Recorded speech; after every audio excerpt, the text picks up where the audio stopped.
Да разберем дали партньора ни е правилният човек за нас.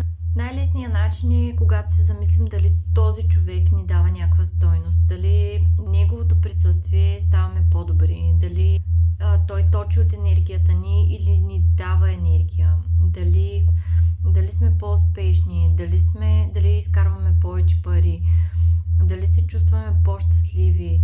И не естествено партньора ни да трябва да ни направи щастливи или нещо подобно.